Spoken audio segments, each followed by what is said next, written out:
welcome to another show of Transmutations. I'm your host, Stone Hobbit, and we are live on People for People Radio.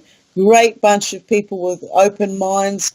They've gone through some absolutely amazing journeys to get here. We're talking about how it is straight up, straight in your face. We're sick of the crap that is, the red tape that they put out there. I have a special guest on our show today. I'm joined by Mark Steele, who we're getting into a conversation, and a deep conversation of 5G technologies, the actual dangers, and how far-fetched it's actually really going. And it doesn't take a scientist to turn around and actually see what's going on in front of their eyes. So thanks again, everybody, for joining us on Transmutations. You can find us on peopleforpeople.ning.com, and we look forward to you joining our chat show. Now, in saying that, welcome Mark Steele to Transmutations. I've been having a fantastic conversation with you already, and I'm going to leave the introduction to yourself because you know the work you've done. You've walked this journey, and nobody else can express it better than yourself. So welcome to the show, Mark. Hi, everybody. Well, let me give you a little bit of background about me, and then what I'll do is I'll explain a little bit about what 5G really is, because it's absolutely got nothing to do with what you see on the mainstream media and some of the alternative media as well, because a lot of confusion. So we'll clear them few things up in the next few minutes. My background is weapon systems, and the reason I've always been interested in weapon systems, but I was a young engineer and I worked at a facility where there was a secret weapons site. And at that site, can't really go into a great deal of that, but because obviously that project was covered in Official Secrets Act, consequently. But what I did, I understood signals, and the thing that came out of that more than any other was the fact that non-ionizing radiation is absolutely lethal, and not the thing. Always gives me a little bit of a tickle when you hear these scientists, indoctrinated scientists I call them, they'll tell you that there's not enough energy in that part of the spectrum. There is enough. It's actually called non-ionizing radiation for a reason. It hasn't got enough energy to knock an ion off the atom or disrupt it. What a complete load of nonsense. I've seen him knock a building down. Not enough energy, is there not? It's the biggest scam that was ever perpetrated on the human race. Non-ionizing and ionizing radiation in their natural form, yes. But we're talking about man-made radiation here. We're talking about man-made managed radiation. So I was involved in all that, and I then went off. I was in the oil and gas industry. I worked at a subsea facility where I physically built weapons rigs, weapon test rigs. So let's say you were subsea torpedo heads and things like that. So I knew about laser target equipment. Not that worked very well underwater, but definitely worked quite well, a lot better in air. And obviously the difference between ultrasound weapons, light targeting weapons, microwave radiation weapons, lasers, and all that sort of stuff. And then I started inventing things, and I invented products to mitigate these sophisticated weapons on the battle space. And I did some product development, so I understand about product development. One of my patents that I'm pretty proud of, I invented a waveguide, an optical waveguide, so you can see inside a helmet, and I put it into a helmet, and that product's called Review. So that's REEVU. It's an optical waveguide that allows you to see behind you with a helmet on. But that product was actually built, its main purpose, its primary function was to be built into a ballistic helmet, a pilot helmet, and a ballistic helmet. So it was what we had to do was manufacture the part It had to be of non-rigid construction. It was extremely complicated and complex process, manufacturing process. But what that did, like in any product, the motorsports helmets around the world are covered by international regulatory standards. It is the law. You can't sell products for road transport or other unless they've got a fully accredited. And they have to be fully accredited. And if they're not fully accredited and somebody dies, I would go to prison. So consequently, all products, whether it be the tyres on your car, the glass in the windows in your home, the double glazing, the covering around the double glazing, the plastic, you'll see the little standards, the little stickers that come with just about everything that's in your home, your TV, cardboard boxes, paper. I mean, you know, the list goes on. And the reason why we have standards and international standards is mainly to either for quality assurance. You can't have people just going off and making drink in a tub. People get poisoned and you go to prison for it. So what I'm explaining here is that the law and international standards are inextricably linked because it's part of the legal process. Like a patent, an invention and a patent, and I have quite a few. I've invented lots of things. A patent has to be for the benefit of mankind, a bit like the law. The law is predicated on laws being written for the benefit of mankind. And I know that they've slipped away from that somewhat. Patents haven't. But I can tell you now, the law has. The law slipped away from what its main purpose was, and that was for the benefit of mankind. We can see that. You see it every day. Children being taken off parents and, you know, abused by local authorities, local police forces abusing their authority, basically acting unlawfully. Anyway, let's go back to 5G. 5G, no test, no research, no safety, no standards, no guidelines, because ICNIRP guidelines, I can tell you now, don't apply to 5G. Absolutely don't apply to 5G. That's why they're talking about relaxing them. ICNIRP guidelines are what's called a thermal value, cooking value I call it. It's the Pirates Code. They're going to relax them because what they want to do is cook you a little bit more. So they're already cooking you. And at those cooking values, we know at levels thousands of times less, there's a significant detrimental biological effect. Because you've got to remember, microwave radiation is pulsing.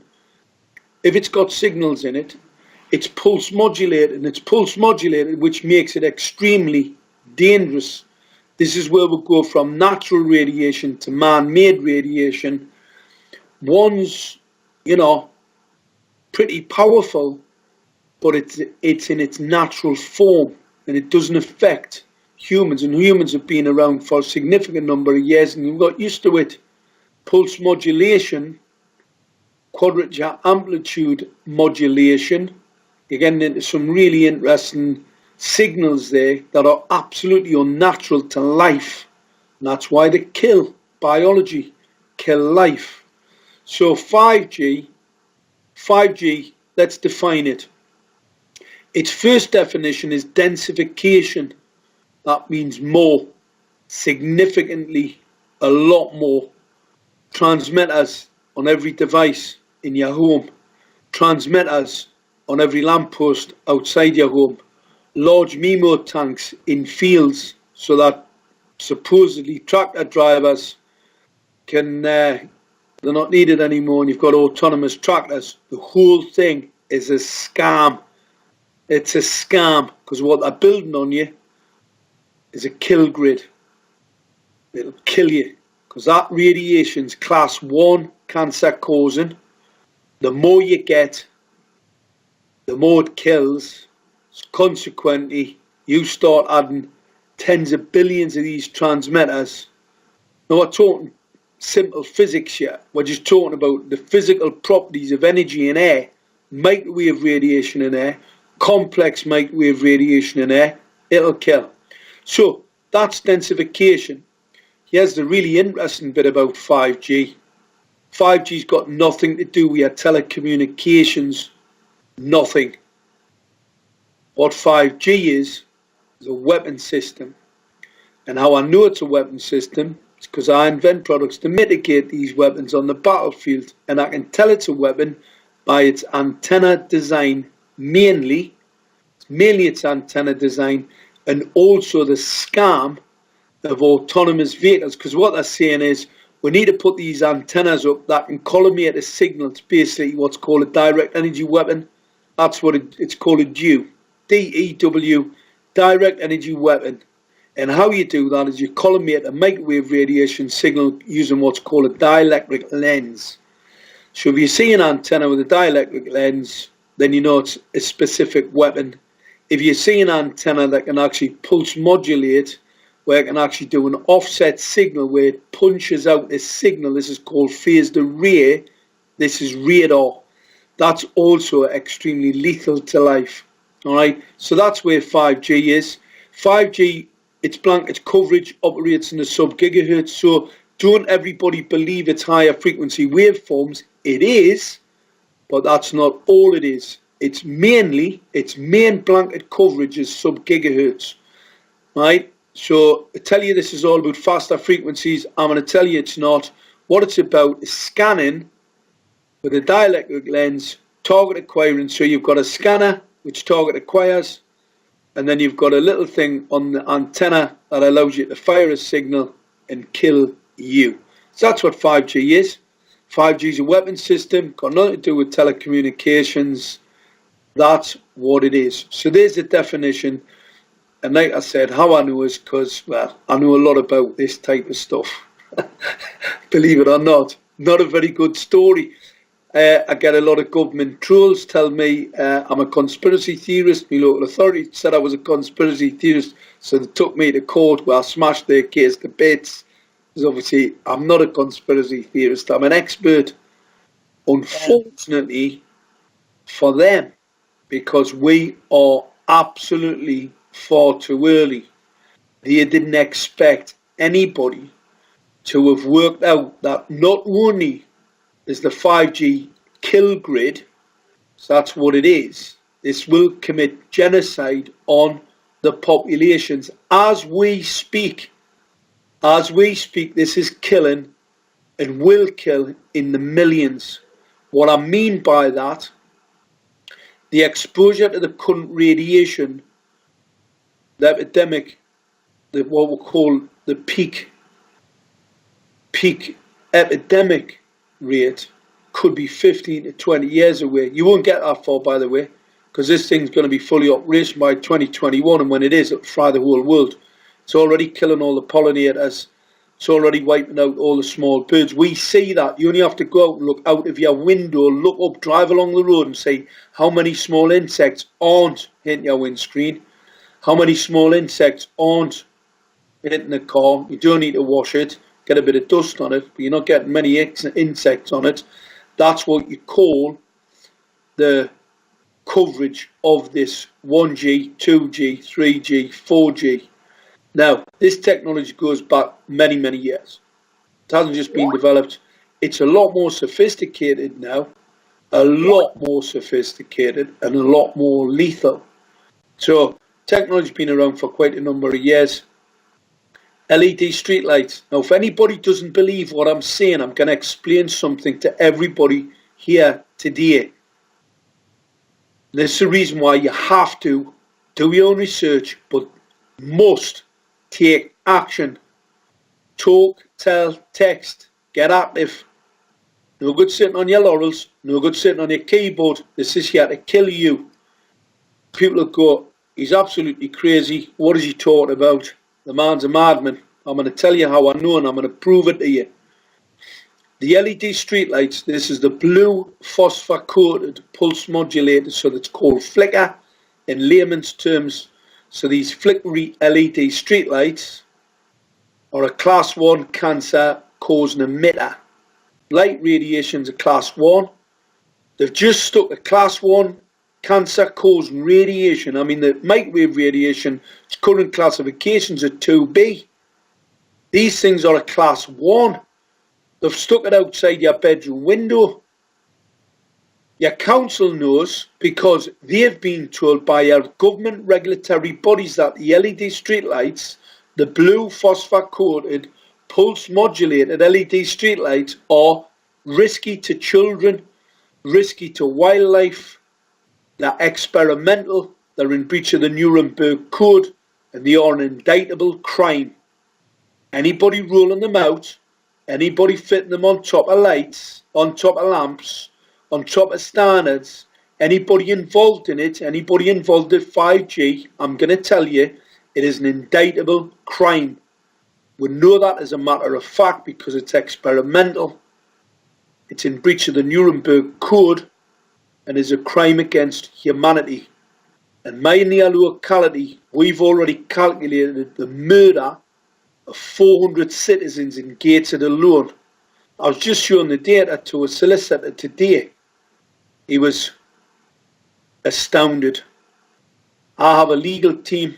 We're gearing up. They're gearing up to take this into the courts.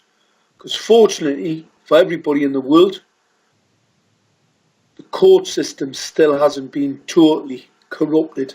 It's been slightly corrupted, but not totally corrupted. And I'm going to tell you now, we will have justice. Though the heavens fall, we will have justice. I totally agree with you.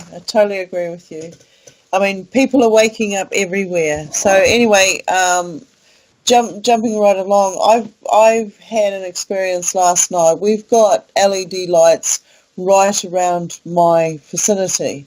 This is the first time I've been in a situation where I haven't been in the bush or have had magnitude of trees around me. Now, I started to experience the changes when they would come in at night and change the light fittings of the power poles and turn around and say that the council have said that this is better for us, it's more energy conserving. Then later on they came and put the smart meters in. I started noticing from there my environment around me, the trees, the animals, my plants, and then myself, the different reactions and symptoms I was having. And before I knew it, I had become quite sensitive to the levels of frequencies and how often they would pulse these frequencies out at us. I was also seeing, because I ended up being hospitalized as having pneumonia, yet I don't actually believe that it was pneumonia in the first place. They were using other distractions, turning around and saying, well, it's the dusting that's going on, it's the pollen from the trees, etc., etc. But at the same time, they've just installed smart meters on all the houses around me, and I was picking up all these new different frequencies, and I was getting sicker and sicker. For what I had to do is I had to take myself into the actual bush and hold on to the trees. And now I understand what the trees, how they played a role in being able to re-establish my frequencies, because with these 5Gs, I don't actually believe that it's just 5G that they're using on us. I believe it's gone through the different stages. I've watched the reactions to the aquatic life with the different frequency pulses, and seeing the excuses that they've used by saying it's fracking, it's disturbing the frequency for their sonic, how they pick up the vibrations and frequencies and information through the water. Now, coming back to the land, I mean, we had these different frackings going on, but I'm a big conspiracist now. It's like I've lived this. I've been put into different situations and locations, whether you want to call it at the right time for seeing the right information, whatever. But where I'm at now, I'm able to link the distractions that they've used each time they've changed the frequencies on us. And for me to notice, the biggest thing of all was how they changed the colour. The colour became a blue. even warning signs changed to blue. And so I noticed the dumbing down, the frequency, the higher pitch, and people suffering from what they were labeling at the time, it's tinnitus. Yeah. But for me, I got to a stage where, okay, I was being hit with these frequencies, and it wasn't just once in a blue moon, it was like boom, boom, boom, boom. And with each one came a new bit of information, whether I would see other stuff around me. I mean, I'm very dimensional based, and that's come from the experiences that I've lived. And so by seeing the changes in the frequencies and looking at my genetic makeup, being able to keep that on the go instead of actually getting sick and unwell, being able to counteract that illness as it was coming in, because I could see that I was being hit with these different frequencies, having reactions to my physicality and my mentality, hearing the voices, knowing about voice-to-skull technology, but then seeing that it wasn't just me that it was being affected, it was others in the direct vicinity, so in the same location as myself, having a spark reaction where they hear an outside voice, which is in our physical room at the time. So I could see the different ways they've been using the frequency and the mass death bird die-offs. It's not just the birds, it's the insects. I got to see just recently, I mean, I moved out of the city because the intensity was frying me. I could see they were putting up the walls, to segment the different layers, protecting the inner groups and so on, changing the different levels of impact of the density of these frequencies. So I'm seeing more towers going up on higher buildings. I'm seeing tower to tower, what they call radar surveillance with the nighttime helicopters. I just fell into the right locations at the right time to get the information.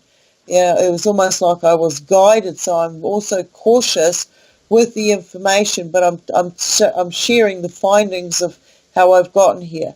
I don't believe for 1 minute that they are just using level 5 technologies on us. Looking and communicating with the plants and environment around us, I believe they are using stronger frequencies. And at the end of the day, I'm in a gully and I'm seeing all these cell towers around us, knowing there's a lot more to them than just lights and microphones and scanners, because I know they're scanning us all the time. We have crafts going over top of us. And when you see 2 or 3 in alignment, a certain space between them, it really does feel like they are scanning the earth. They are scanning us. When I'm outside and I'm seeing all these lamps, I don't believe they're just switching on at night. I believe that they're also pulsing a frequency during the daytime. So just because it's a different temperature and light doesn't mean that they're not using this technology on us. With the smart meters, they came around a couple of years ago offering everybody a smart meter, and on the actual leaflet it said we did not have to actually accept it. And I explained to the chap when he came onto the property to actually change it that he would be killing me and I would hold him accountable for what he creates. All medical costs and everything will be directed at him. He left me alone. On the way out, I knew he was suffering. He was sick. He was having all of these different reactions. Now, I'm going to jump off track a little bit. I'm going to ask you a question in regards to, we can see that they are hitting us with radiation on through the airways and the frequencies. Now, we're also aware that they've allowed X amount of radiation into our ocean. So how do the two work do they work in unison? Is there something else behind the two in connection? It's a very difficult question. What you're asking is, obviously, these signals go to Earth. So the more power you pour in, they travel to Earth. And obviously, the Earth's a very large land mass. So it does actually have the capacity to earth quite a lot of radiation. Obviously, I mean, the radiation that comes from the sun is not what I'm going to say unpowerful, but what it most certainly is natural radiation. And there's a balance between those natural radiation forces, whether it be from the earth, created by the earth, or from the sun, and other celestial bodies. So you've got you have these energy waveforms, the man-made energy waveforms. There's got to be some significant reason why they're rolling this stuff out. It's not, most certainly not for telecommunications. It most certainly is going to do significant harm to humans, physical, neurological harm. And the end game, well, the end game is the annihilation of all living things. Basically, I think, what did the final solution, I think they called it, because we've been here before. It's been tried before. We've had this final solution plan. This is the next one. So the best thing to do is to basically fight back. I mean, obviously we're going to have discussions about the whys and the wherefores. I think what we need to do is start going on the offensive, and that's what I'm doing currently. I'm a pretty offensive sort of person, so therefore I'm going on the offence. And obviously I've had a few bits of run-in with the local authorities, the police, etc., because obviously they're pretty dim. They've never worked out what's going on. I think they might change their mind when they find out what is going on. However, they may not. They may just fancy dying. They may just like to see their children die, might not be bothered. Well, I'm bothered, so I'm on the fight back. It's fight back time. We're raising a funding at the moment so my legal team can actually put a case together so we can do a test case against the local council here who've rolled out this illegal, unlawful technology. It is illegal and unlawful. 5G is an indictable offence. We know that due to the recent congressional hearing. Obviously, I've been talking to a lot of people in America. They've most certainly been watching a number of my videos, and I've been talking to some senior government officials in America. And the Congress, US Congress, fortunately, a lot better than the British government or any other governments. At least they're starting to take note of what's going on, and they've had a cross-party congressional hearing where they've asked for the safety data for 5G. Now, I already knew, and they knew, that there wouldn't be any. There couldn't be any, because it's a weapon. 5G is a weapon system, nothing other. So it would have no safety data. It would never have been tested, because you couldn't test it, because if you did test it, it would prove what it really was. So consequently, they haven't tested it. And on the 7th of February 2019, the FCC, the FDA, and the industry have all admitted there is no safety data. There's been no research. Now let's go back to what I started with, product development. All products have safety data. Products that are potentially risky to humans, that's why a microwave oven's got a door on it, because it wouldn't pass the safety regulations if it didn't. Well, these don't have, these are microwave radiation emitters and don't have doors on them. These 5G ones collimate the signal, which really makes it dangerous, makes it extremely potent and extremely dangerous to life. And it doesn't have any safety data because it would fail. If they did test it, it would fail. Consequently, it's in breach of the Nuremberg Code. That's a human rights crime. It's a crime against humanity. That means it's an indictable offence. So anybody involved in 5G, anybody involved in the fitment of LED streetlights, so this is your council, your government, the contract companies, anybody involved with it, it's a human rights crime. And all we have to do is wake enough people up and start to take action. My legal team's getting ready to take action. We need a couple of test cases. We'll get this stopped. This absolute madness that's being perpetrated against us by a cabal a cabal, an ideology, and a cabal of yes men, people who know they're doing wrong, just can't help themselves because they're taking their salary. Okay, I got a question for you on that subject. Can people confront their local council with the same documentation that you use? Do you have it available? And Absolutely, no. John. If anybody goes to the saveusnow.org.uk, it's the Save Us Now website. Go on there. There's a document. You can download it. It tells you exactly how to fill it in. It's a basic letter. And what it says too, whether it be a politician, a reporter who's lying about this technology, it's a deceiver. Anybody who's involved or a deceiver, anybody fitted, any contractor, managing director, shareholders, anybody, and you write them this letter, and this letter tells them up till to date, they've been committing a crime. Now that would tell them that they're committing a crime, an indictable crime, they carry on. If they carry on with this crime, that will show the element of intent. Yeah. That's where it really gets serious.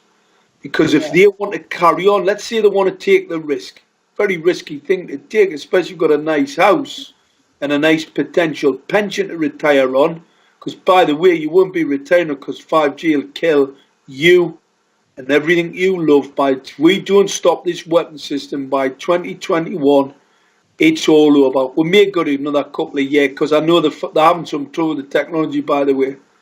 So anyway, that'll be a bit of trouble. You always have trouble with technology. It always takes twice as long. I always used to say in any product development, takes at least twice as long, costs 3 times as much. So you always factor that in when you're doing product development. Well, this product's a little bit late. It's costing a lot more money. In fact, so much so, some of the companies behind it seem to be having some financial trouble. And why wouldn't they? These are Luciferian operations. What I'm going to say, devilish monsters. Because like I said, this technology most certainly has to be fully risk assessed. Anybody that deploys equipment that hasn't been would in fact know, any product developer would know, if this hasn't been fully tested, how can you deploy it against your own countrymen, women and children? That's absolutely unbelievable. That's a criminal offence. This is an indictable crime we're talking about here. So yes, most certainly, get anybody who goes to Save Us Now website, get involved, set your own Save Us Now up in Australia, whatever, get yourselves involved. It's all predicated on the law. Save Us Now is not left, right, blue, red, green, black, white. It has no colour bar. All it is the law. And the law is predicated on the betterment of mankind. Simple. Any law that's deemed not to be will be repealed. That's all Save Us Now is. It's a movement. It's a political movement that needs to move across the world. It's not a political party. It's a political movement. And it's a movement that's going to save mankind. Some from their own stupidity. But it's going to take action against those who've acted illegally. And those that persist with the rollout of this technology, whether they be local councillors, MPs, reporters in the press, contractors, managing directors, shareholders, justice is coming. And justice will be served though the heavens fall. Okay, on that note, now when I've looked at the different symptoms and reactions people are having to the different levels of frequency, what are the symptoms that you see people having? Because for me, I see radiation poisoning on different levels. So what do people need to look for as are in symptom-wise, and having their local televisions tell them, their doctors recommending they go get different vaccines or start eating different elements to counteract what is actually going on. Is there a frequency that we can turn around and use against the frequencies that are being used against us? There's lots of mitigating things you can actually do. However, what I do, I never ever tell people what they are, and I'll tell you why. It's fight back time. This isn't time to sit back. That 5G weapon, when it's fully operational, will kill you. No matter what you try and do, this can knock a city down. We were talking about direct energy weapons here. We're talking about the disassociation of molecular bonds. We are talking about turning cities into dust. We're talking about turning populations into dust. They look like something that comes out of a crematorium when they're finished. If anybody doesn't believe me, all you have to do is look at what happened at Paradise in California. That was smart. Secret militarized armaments and residential technology, not a direct energy weapon as was shown.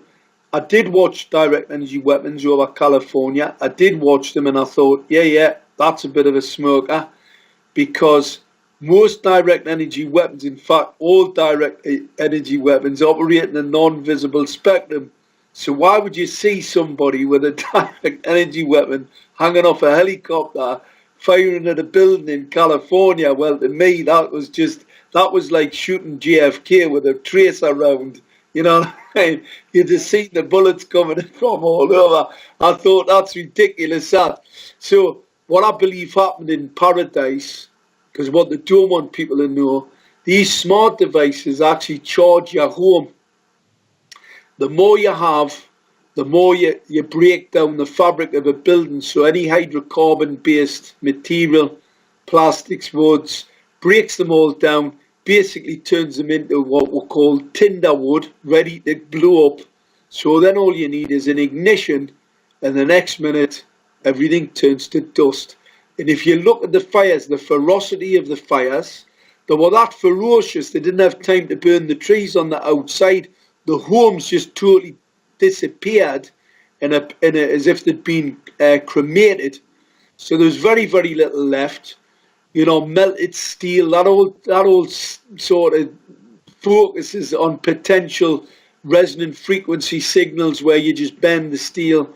The trees, the really interesting bit, the trees can take the signal to Earth. Consequently, they were singed but not burnt through, and that's what that tells me that is. But that's the smart weapon, where they've just absolutely the hubs just exploded. And this would also account for the fact that there was no remains left. You know, they went in looking for remains, nothing left, no bone structure, nothing. So they just don't know how many people have died. So that, to me, looks very, very interesting. And if people want to live or they want to end up like that, you just keep buying your smart equipment. You just keep on believing the mainstream narrative. And that's what's going to happen. Okay, so I've got another question for you. I hope you can keep up with it. The minds in this room are fantastic. You know, we're loving what you're saying, because there's all these areas we can relate to it, and you know, we're a group of people about action. We want to get things done. We want to break it all down. So I've got another question. Okay. Do you think that the recent cyclone in Africa was part of the world weapon system attacks, as well as other similar weather events? I always try and err on the scientific view. What I'm going to say is, scientifically, yes, you can modify weather. Use it as a weapon. Most certainly, the weather is used as a weapon system.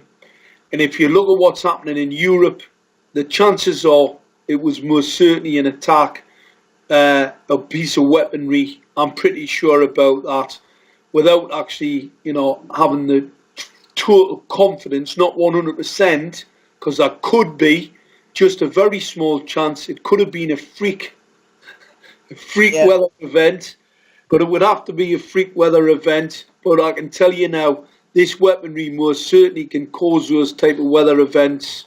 So chances are, we're pretty sure that, you know, that's what actually happened there. Because otherwise, unless we want to just believe that everything's a freak accident, we have get these freak weather effects now and again. Okay, I've got another one for you. This, do you think that HARP, being the weather, and CERN, being the portal, work together in creating these, working with the damages of these frequencies? I'm going to tell everybody to go and have a look at CERN. Go and have a look at the symbology. Go and have a look at the some of the videos on YouTube about the sort of satanic ritual stuff that goes on at CERN. Now that's pretty interesting. So you've got a major scientific community, yeah, who basically like to have a load of old satanic symbology hanging around the place, which is all pretty bizarre. I'm sure people need to have a look at that and just can come up with their own ideas. What I'm pretty sure about, it's all about this whole the spiritual realm and the opening of portals for demons and all the rest of it. I know it sounds absolutely mental. To be honest, if I hadn't seen the videos of these events, I wouldn't have believed it myself. But if you look into CERN, tell people to have a look into CERN and see where your multi-millions of pounds of tax dollars are going to basically mess around with the earth. Because obviously somebody's got an ideology where they either hate what God created or there's something going on. I believe punching a hole through the ionosphere could be one of their plans. That would be pretty catastrophic. But what I'm going to tell people, the increase in these antennas are starting to break down the bond walls in nuclear reactors. Just had a recent report in the press where I think it's Hunterston, as the concrete wall at Hunterston started breaking down. Now, we see these events around the world. A bridge in Genoa just collapsed. And what I'm going to tell you from a material sciences perspective, most of these bridges and structures are built to last, and they've obviously got quite a lot of, life expectancy over and beyond their working lifetime. You know how you get bridges that you should have come down 30 years ago and they've still got them up, another 20 years later, because there's always a massive factor in the life expectancy of a product in the field. So they're always supposed to last longer than what they actually, what you see on the tin. And that's all factored in from an engineering perspective. So what's pretty interesting is these bridge collapses. Now, everybody's watched the bridge collapse in America where the wind hits the bridge at a certain frequency, yes? So the wind hits it at a certain frequency and all of a sudden the whole bridge just starts to belly and wane and the next minute it's collapsed into the river. What you can do with cross wave frequencies, so if you have one transmitter, it emits a signal at a certain frequency. You then put another transmitter and what you get is what's called a cross wave. Now that cross wave, you can calculate it if you've got a handful of transmitters, but if you've got a couple of thousand, you're basically struggling with what that cross wave frequency could potentially be. By the time you get into a couple of 100,000, it could be anything. And you wouldn't know what it was at all. But within some of those frequencies, you're going to see some frequencies that are going to be pretty problematic, which could be absolutely catastrophic to concrete or stainless steel or iron, cast iron, other materials that can disassociate at specific frequencies. By the time you've put billions of these 5G transmitters in, you can see where I'm getting at. They can start to damage the fabric of cities, the fabric of buildings, the steel, the materials start to breaking down, kill humans, of course. I mean, that's a given. We know that. The science says that. We're talking about this cross wave frequencies, the ones that we haven't calculated for. And that's what I believe these nuclear power stations. So these people that are going underground supposedly in tunnels to protect themselves from the catastrophic attack of 5G, don't waste your money. Yeah. I tell you now, when that nuclear power station, when that bund wall breaks, when it heats up the core and it melts and it goes down, hits the water table, then bounces back up into the atmosphere, you're not coming out of that tunnel, I can tell you, at least for a couple of 100,000 years, if ever. In a word, who would go into a tunnel, right, with an ideology that wants to wipe humanity off the face of the earth? I mean, hey, some of these people are proper suckers. I mean, you can imagine, come down into me tunnel, it's all right, don't worry, we're going to look after you. Just wipe out the rest of humanity. I'd have a bit of that.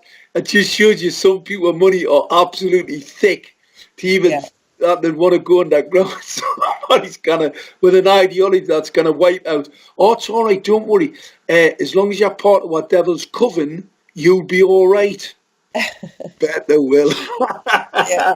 I mean, No, they use whatever they can. They use temptation in whichever area is the weakest.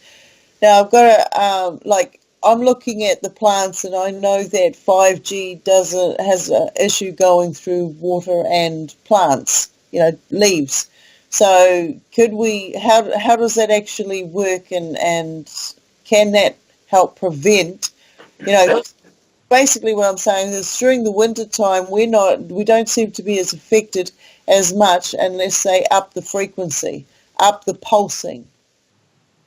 That change, right? What actually happens? The people who are behind this are changing the pulse, and they're spraying all sorts of nasties into water. They're doing all sorts of things. So it can be, genetics plays a massive role. Blood group genetics plays a massive role in how you're affected.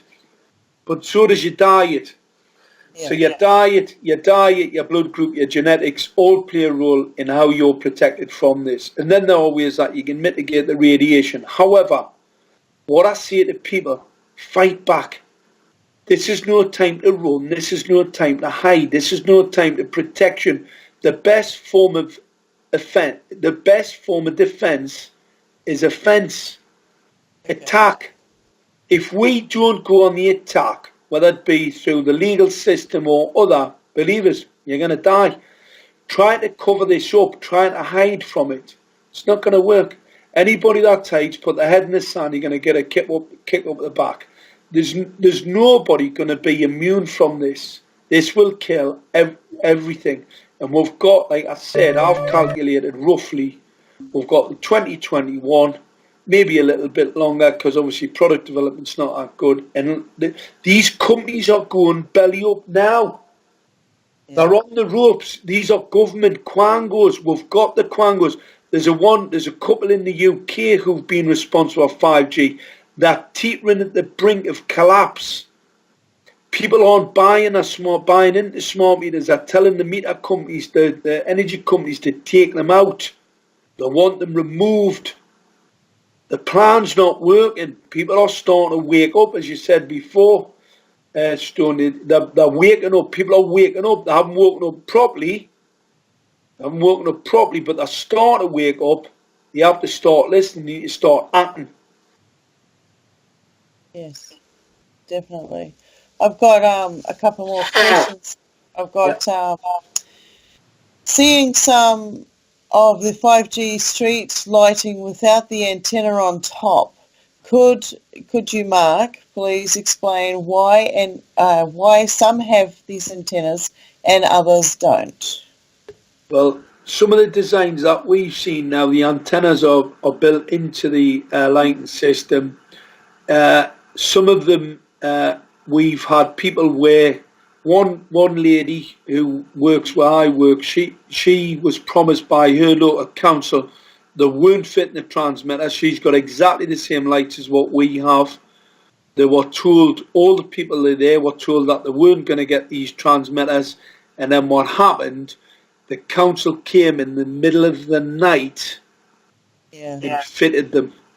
So they've started off, they put the lights in, everybody was okay. I mean, obviously the LED street lights on, very safe anyway. But people accepted that. I would say don't accept that. Those LED street lights will kill your children. They'll get macular degeneration, they'll damage their eyesight, they'll reduce their life expectancy. That optical radiation is pretty lethal. It's experimental, it's in breach of Nuremberg Code, and once again is an indictable offence. We just need a decent magistrate to sign the warrant so we can make the arrests. We need a judge or a number of judges, and they're starting to come around, to sign the warrants, to get the police to make the arrests. It's getting very, very hot under the collar, I can tell you, for these characters, because another thing I'm going to tell you, we pull that rug from under them, the whole thing falls like a pack of cards, because it's been built on deception and corruption, and deception fails. It'll never win. And they'll never win against what's right and the law.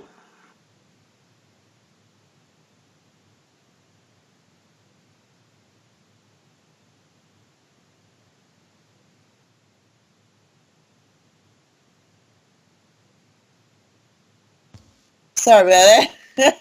I always have trouble finding those little buttons. All right, one of the questions I've got is, have you heard that, what purposes does orgonite play? Does it actually stop some of these frequencies from coming in? Is there something that people can actually do, like a Faraday cage or anything, to protect them at all? Or has it already gone past that point? And the other question which follows with that is, if humanity doesn't stop 5G, what time frame forecast for mass depopulation can we be looking at? Right. I'll start with the last one first, right? The mass population is already started. They're already weeding out the herd, all right? Gateshead Council have murdered about 400 of my countrymen, women and children as we speak. 400. I'll show him the data to the solicitor today. He was astounded. And obviously we're working off government data, which you cannot really rely on, so the numbers may be a little bit bigger than that. So the depopulation's already begun. The epidemic's 15 to 20 years out, so the exposure that people have already had, they'll die in probably 15 to 20 years' time. You'll see that in Glasgow. They're talking about rolling it out in Edinburgh now. So you've got Glasgow's that they've had it tested.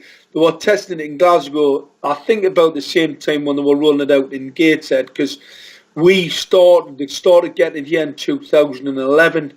That overburden of radiation, that'll kill. So we're starting to see larger numbers of people dying. And like I said, my calculations were probably talking about the murder of 400 people as we speak. This is genocide, make no mistake about it. The second question about whether you can yes, once again, there are mitigating strategies. However, 5G has gone a bit too far. So how are you going to mitigate it? But what I'm going to say to people, yes, you can put yourself in a Faraday cage, but why not just go and put yourself in prison? They're building a prison round you. It's fight back time. So what we're going to do, put ourselves all in a Faraday cage to make them not happy. Got to remember, they are the very, very few. We are the very, very many. I think we've had enough. I think it's about time that we woke each other up. And people need to do that. They need to stop talking to each other and start talking out over, prophesize out over. Throw your net as wide as possible. Wake as many people up as possible. It's fight back time. All right, and saying that, we're going to take a small music break, a small breather break, and we will be right back with our fantastic guest, Mark Steele, and yes, more to come.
Welcome back to the second hour of Transmutations. I'm your host, Stone Hobbit, and we are live on People for People Radio. You can find us at peopleforpeople.ning.com.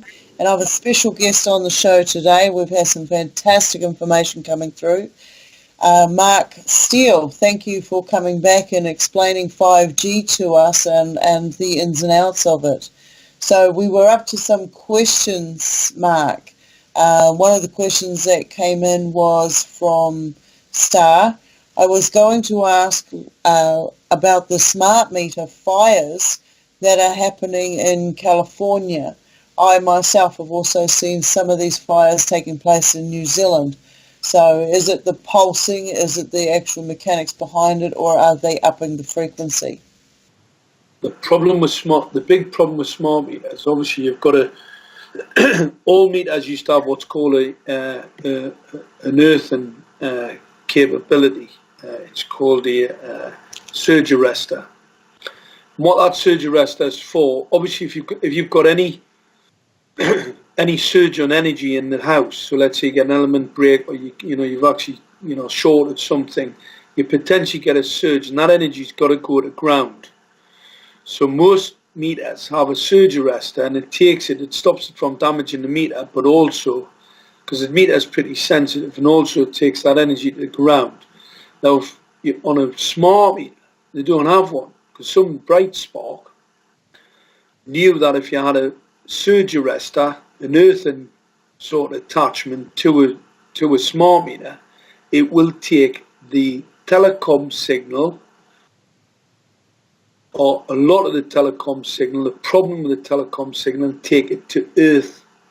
So what they had to do was take it off.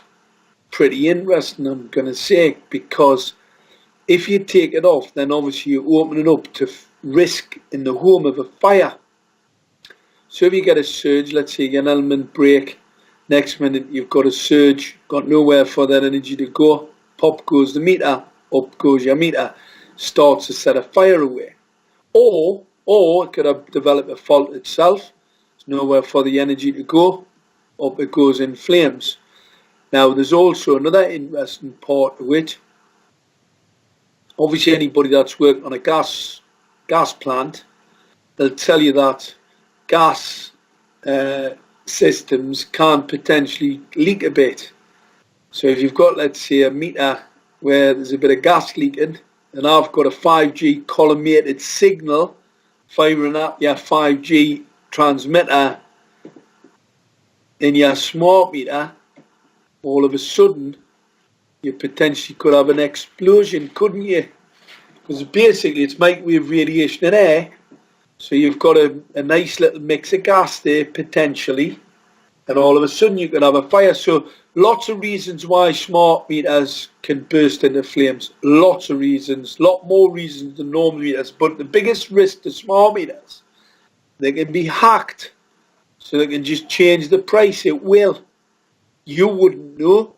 It's not a mechanical meter, so you don't know how much gas you're getting. Now, who would trust an energy company to tell the truth, and they weren't fiddling about with your bill? Now, some people might go, oh, well, I trust my energy company. Well, I used to work for BGC, British Gas Corporation. And I was absolutely appalled when a neighbour of mine knocked on my door and said, Mark, I've had British Gas on the phone and they've told me it's the law, I've got to get a smart meter. And I said, well, go and contact them and ask them to put it in writing for you, because they are lying. So would anybody allow an energy company that lies to people would put a class 1 cancer causing radiation emitter in their home, lie to them about how many times it pulses, because obviously that's secret, by the way, because they're on all the time. Did you know? No, they tell you it sends a signal once every like 10 minutes or 20 minutes. Do you know, it's a fabrication and a lie. So they're lying about the technology, they're lying about the meters, they lie about just about every. Would you trust an energy company that's going to put a thing in your home where they can change the values on it remotely? You'd have to be pretty stupid, wouldn't you? There's a lot of stupid people about because they're putting them in. They're allowing them to put them in. But, you know, unfortunately, with people that don't know, they don't know these facts. And that's what we've got to do. We've got to make more people aware of the facts that they've been had. It's a bit like the Woodland Trust. Woodland Trust said to a guy, there's a guy contacts the Woodland Trust, says, I'm chopping all the trees down where I live. Has it got something to do with 5G? The Woodland Trust come back and say there's no evidence at all because 5G's not here. 5G's been rolled out since 2011. 5G's not here and it's not coming till 2020, 2021, so they're not chopping the trees down for the 5G. How does the Woodland Trust know? Who's told the Woodland Trust that? Yeah. Do they think we're just stupid? Do they think that mankind is that thick he cannot work out when he's been done over? Because that's what it looks like to me. Okay, so I've got another one for you. In regards to, tell us about the local council setting up the funeral homes, thus making profit from death that they are rolling out. You know, as in the 5G, on that same question, on the 5G, I'm working with people with Alzheimer's and developing Alzheimer's, and I've seen the statistics saying that by 2020, the percentage will be 68% of people will have Alzheimer's and dementia. Now, I know frequency plays a role in part of this chemical imbalance. So, yeah, what are you... I'm seeing the elderly going into these homes, having their minds wiped before they pass on and have to look for the light. So I'm seeing a spiritual aspect, but I'm seeing the warfare that's being used and the elderly and the young people being targeted for the, you know, for this with the 5G. So your take on that? Well, what actually happened, let's wind back a little bit. When I took the court, obviously I had contacted the council on a number of occasions, and basically I sent them a lot of scientific documentary evidence to show that this radiation, this experimental radiation, would in fact cause all the things you talk about, plus stroke, heart attack, increase in heart attack, increase in cancer deaths, increase in stroke deaths. And I wrote them and I sent them all the scientific documentary evidence. And what happened, the guy at the council sent me an email. I've got it. It was in my, it was in the bundle. It's in the legal case. And what actually happened, he wrote back to me and he said, science doesn't make any sense because we've never seen any of these. In fact, what we've seen in this locality is a drop in these numbers. You know, the cancer, heart attack, he said it's been dropping quite a bit lately and it still can't. He was lying. Now, he was lying on the data that I actually got from central government, the same data he had access to, which is bizarre. Wouldn't go down very well in a jury trial, would it? And then what happened, Gateshead Council are the first council in the country to open up their own funeral directors. So profiting from the increase in death, which they most certainly have, I've got the numbers. This is in contradiction to what's happening around the rest of the country at the time. It's happening across the rest of the country now.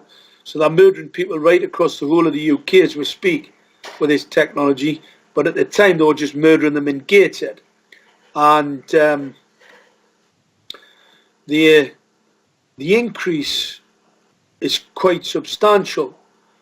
And this guy lied to me And what I did after the civil court case, I came out of that and I sent them out, because obviously I couldn't really contact them in between, because obviously they're talking about very sophisticated deceivers, these people. You know, they're just total liars, part of a cabal, a lying deceivers.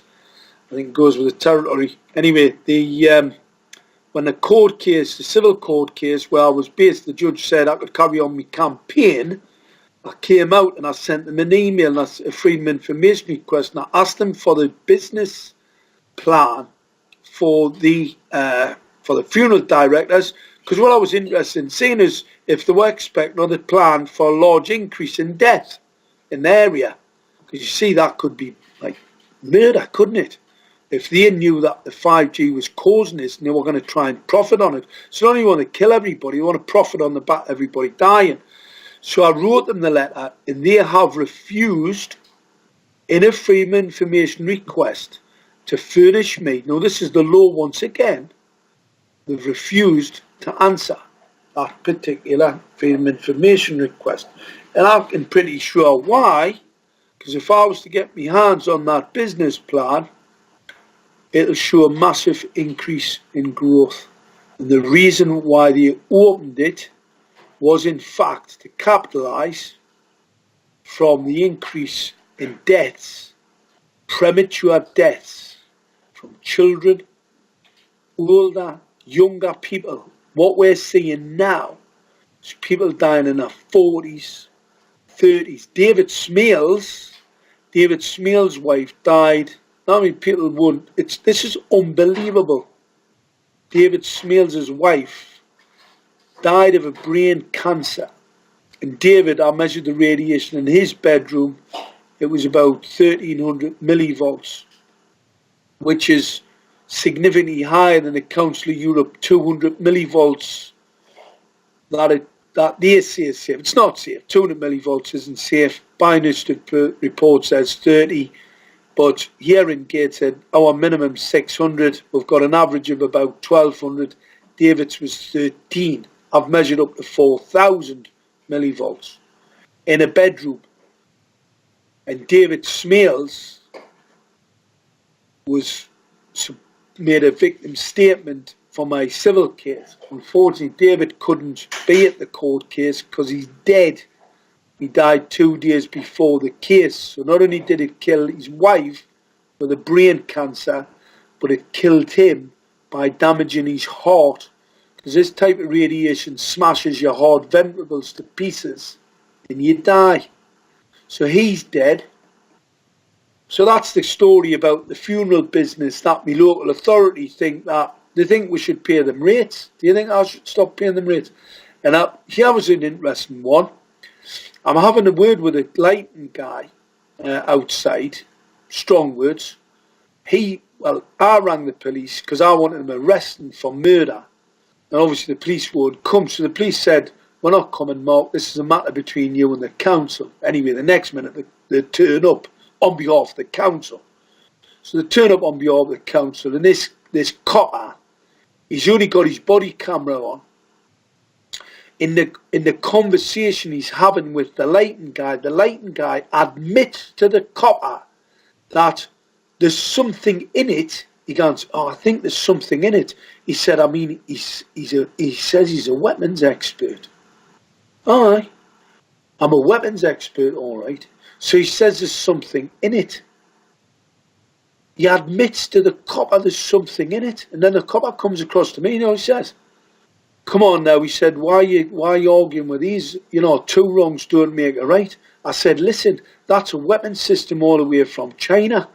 I said, it's killing my countrymen, women and children. He says, well, I don't agree with you. I said, well, I'm not bothered whether you agree with me or not. I says, that's a matter of fact. I says, you're just a police officer. Why would you know? I says, I'm informing. I want you to arrest him. And he goes, well, I'm not going to arrest him. He says, I might arrest you. I says, I might arrest me. I says, well, I've already been arrested for this. I mean, these lot think I'm crazy, but I'm actually, it's crazy that I'm telling this story. That's the reality. It's actually crazy that it's true. It's so outrageous that it's true And I've got the scientific documentary evidence, and 350 of the world's leading scientists agree with me. Yeah. And I've got a copper standing telling us, do you know what he said? Well, two wrongs don't make a right. I says, do you not know the law? He said, well, two wrongs. I says, Section 3 of the criminal justice system, you're obliged to act in law if you know of an unlawful activity going on. If you don't act, that can be seen as an orbit and a bet of a crime. The law says you've got to act, not the other way around. Anyway, he didn't know. Yeah.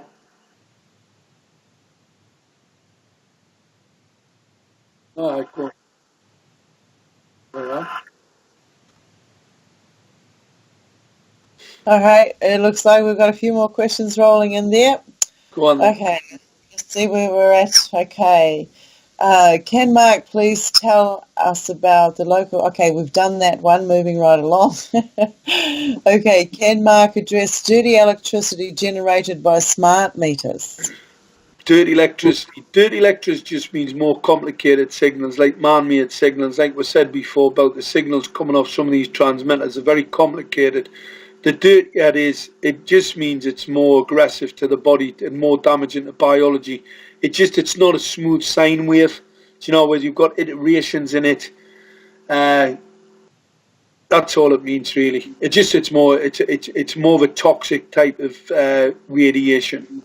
Okay, all right, the next one we've got is, for the sake of campaign, is it possible to build bridges with Annie and clear up the differences? It is causing splits down here in the southwest, which is not helping. Many thanks. Well, as soon as I get an apology for the outrageous activities, what actually happened, this lady called me an MI5 agent. Not only did she call us an MI5 agent, she said I was working with Gateshead Council. Gateshead Council have tried and failed to send me to prison. They're still trying to do that. She said I was an MI5 agent. There was no court cases, an absolute fabrication. She stalked this campaign as a 5G denier. She's actually denied that we have 5G in Gateshead. I know we have 5G in Gateshead. In fact, I was at Barry Trower's house at the weekend to confirm that we have 5G. When I get an apology that she was wrong, I mean, she's not an expert anyway. She's just a mouthpiece where she's done a little bit of research. I've never heard I'm a weapons expert. It's a good job she hasn't seen some of the contracts I've been involved with. Then she'd really have something to bounce about. The reason why I've broke cover is because this will kill my countrymen, women and children. And people denying that we have 5G in Gateshead when people have died, absolute deplorable. When I get an apology offer for our lies, our fabrication and our deception, then yes, not a problem at all. And also, the BEMRI group, BEMRI came to Gateshead to measure the radiation emissions from the transmitters. Now, at the time, I knew that the sub-gigahertz range was the blanket coverage for 5G. How I knew that? It's battlefield interrogation. It's long-range radar. All right? So I knew what it was. I thought, oh, cheeky lot, want to spy on everybody with a bit of phased array radar. I then got a so-called experts came to Gateshead said it can't be 5G because 5G, obviously they've been watching the BBC, haven't they? These people probably still pay subscriptions to cancer research. They turned around and said it wasn't 5G because it was in the sub-gigahertz range. Now, since then, obviously the European Union and the telecoms companies have all admitted that the blanket coverage for 5G isn't a sub-gig. So I was proven correct. Never had apology from them either or retraction. Right, a guy called David Webb, a microwave oven salesman, comes to Gateshead to support what I believe to be a government agent And that information's being used again and again and again by industry trolls, by the industry in particular. Only last week, Amy, these are the people who are chopping down your trees in Sheffield. These are the criminals, right, who've just pulled out of the Birmingham contract, still using Anilogic's nonsense, garbage off our website, which was incorrect at the time. It's incorrect now, and she still pushes it. When I get an apology and she pulls down all the garbage, she's even been told by people who give her the information, the incorrect information in the first place, to pull it down. When they pull it down and stop telling their lies, stop deceiving people, then fine. I've got no problem at all with her. She's, you know, obviously she was hoodwinked into promoting this misinformation and deception about me. But the reason for that is because I am on point, and they don't like me because I know what I'm talking about, and I know a lot more than most of them. All right, most of the experts only know a very small part. It's what they did at NASA. It's what they do with a lot of these organisations. They only give them a little bit, so they don't really know what's going on. The difference with me, I've invented quite a number of products in this space, so consequently, I have to know what it is, because that's my business. It's no good inventing a mitigating weapon system for the battle space, and it doesn't work because I don't know what's being fired at us. I mean, come on. So yes, I've got no problem at all. That deception and lie has caused a significant problem in the whole 5G campaign, but I will not have 5G deniers, right? People who deny 5G. 5G's been rolled out. 5G was a weapon system off the battlefield in the 60s and 70s.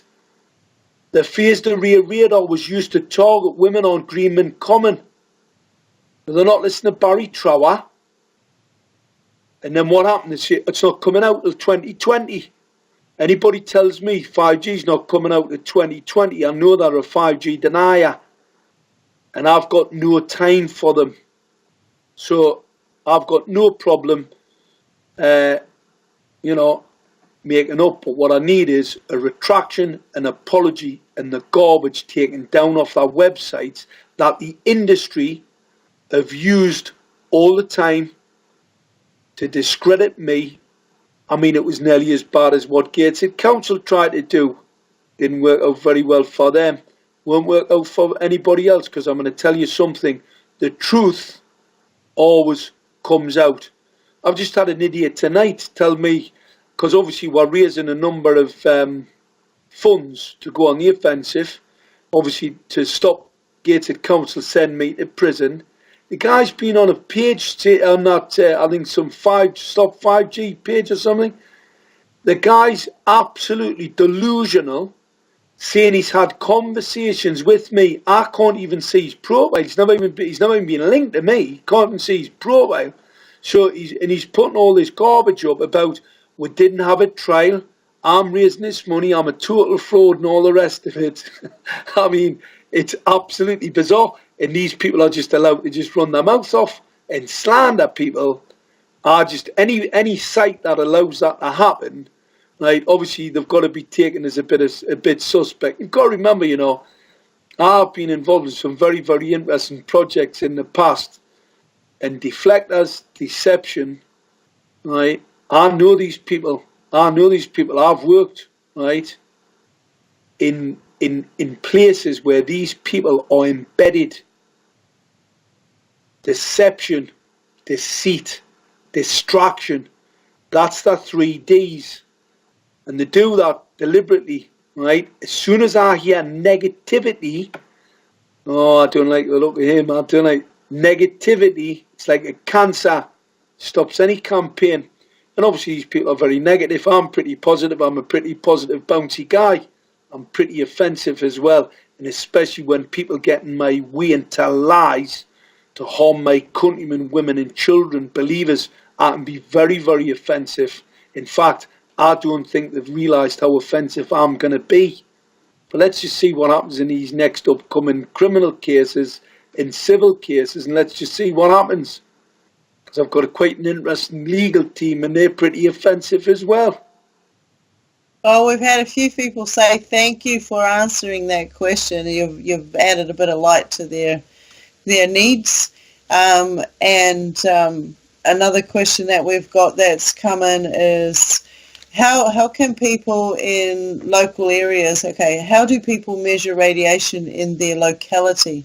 Now, this has been asked in a couple of different ways, but, it's like, if I want to go out there and measure the radiation being pulsed from these LED lights or in my environment, what is the materials I need to go out and purchase so I can start learning to read this information? Well, you can, there's lots of equipment out there where you can measure pulse rate of the LED streetlights. You can measure the luminosity. So there's lots of things you can do. It's pretty risky if you see it. Now let's tell you about this one. The LED streetlights, the people that are fitting them are warned, do not look into this light. Yeah. They've actually got warning signs on them. In fact, I put some posts up the other day on Facebook, right, where the LED streetlights, the fittings they're putting up, the people who are fitting are warned about them, and they've got our children. So these guys fitting these lights have actually got our children walking around underneath them. I mean, this is absolutely bizarre. In playgrounds, sports grounds, where these lights are being used against our children as a weapon. You can measure nearly everything. The thing you can't measure, you can do the background radiation levels, and especially in the sub gigahertz range. It's not a problem at all. Where you have an issue is with some of the collimated signals. What I mean by that, I say it in layman's terms, if I was to shine a laser at you, but you couldn't see it, so it's operating in part of the spectrum that it's not visible to the eye. Alright, so you physically can't see it. Where do you know it? How do you see where it's coming from? So how do you measure it? And this was the problem. The attack on the US Embassy in Moscow, they used a 4.5 gigahertz weapon to attack the ambassadors in the US Embassy, and the Americans with all that sophisticated equipment at the time, it's a lot more sophisticated now, couldn't find out where the signal was coming from. Yeah. So collimated signals, what I mean by, these straight line signals, if you cannot, you've actually got to sit right on top of them to be able to see where they are, and you can't pick them up anywhere. It'd be like looking for a needle in a haystack. So people want to go out and spend expensive piece of equipment on buying equipment. Why? Get down to your local council, get them to get the crap out of your streets. It is illegal and unlawful. It's an indictable offence. Rise up. Stop worrying about measuring it or hiding under flipping. Do what I'm doing. If there was 100 people across the country doing what I'm doing, what would they do? They're going to take all to court. How many people like me can they stop? It's all right because I'm one man. I mean, there's a few of us now. There's a growing number of us. How many's getting arrested? How many's getting putting ourselves on the front line, putting our lives at risk? How many's doing that? Because I'll tell you now, your life is at risk. This will kill you. And it's only the fact that I know what it is, and that's why I'm doing what I'm doing. Because I know how lethal this weapon is. And if people knew what I knew, they'd probably be a little bit more like me. But to them today, it just sounds like all a little bit gobbledygook, doesn't it? Well, they'll soon see. I mean, I can see, I'm just going to jump in for a moment, I can see that there's a history of when 5G has been used as, I see repetitive patterns on this planet. Things that they've done in the past, they're redoing again now. And there is fallout. There are telltale signs of it. Now, I've got a question. Have you seen it? Have you seen 5G as a history going into our distant past? Has this scenario been played out before, and how do you recognise it? I can't think. A lot of this, everybody goes on. There's a lot of different narratives, right? I'm pretty sure this technology goes back a very, very long way. Right? We hear about it. We hear there's reference to some of these weapon systems historically, and I'm pretty sure, you know, you've got to look at well, Adolf. He had quite an interesting relationship with technology, and I'm pretty sure that a lot of this sophisticated systems and weaponry was actually taken to California and operated in paperclip. In fact, I know it was. And I know people that were in the military. I know people that were actually in the Middle East, and people in the Middle East who saw things, and people I trust, that word I definitely trust, people that saw things, and some of the things they explained to me that they had physically touched and seen, all resonated with some of the things that I knew about. So this wasn't to be, you know, just to be cast off as just nonsense. In fact, it most certainly was. It had a great deal of validity. I wasn't there myself, but I actually do believe that is in fact the case. So yes, some historical context to some of this weaponry and systems do go back quite a way.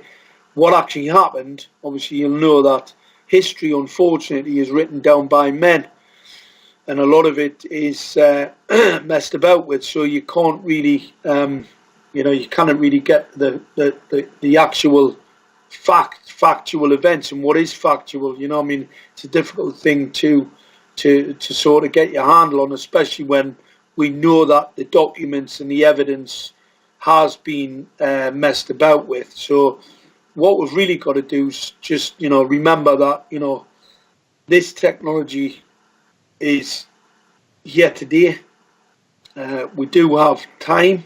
Fortunately for us, I came across it early. You know, a lot of people today, if it hadn't been for my endeavours in relation to 5G, and I'm not saying other people weren't talking about 5G, what actually happened, I discovered it in a streetlight masquerading as a control management system. Once I actually interrogated that, I found that not only was it 5G, but it was in fact a sophisticated weapon system. It has a dielectric lens, it can collimate a signal, it can kill somebody, it can actually shoot a signal. It can also work in tandem with other antenna to make a far larger weapon, what's called an over-the-horizon systems weapon, because I know about them as well, and they can be absolutely terrifying to people if they could actually even get their head round how dangerous they are. So we've got some sophisticated weaponry. I've got to, most certainly it goes back a lot longer than we would imagine, and it's here. It's actually here. What happened the last time must have been pretty catastrophic. What I'm going to tell you now, we don't get it stopped, it'll be pretty catastrophic again. And I'm going to tell people this: those that don't wake up will die. Those that listen to what I've got to say and how we're going to fix it will live. Millions will die. The LED streetlights across Europe that are rolling out will kill in the millions. I'm not joking. This is a matter of fact. The exposure in Barcelona, the data that we have, I was absolutely astounded. The doubling of the breast cancer, prostate and breast cancer, only after 3 years of exposure, that LED street lighting, the epidemic's 15 to 20 year out. So every few months after that, you're going to start to see massive increases, because obviously it's all about the radiation impact and the burden. I mean, how many x-rays do you have to get to increase your breast or your prostate cancer and double it in 3 years?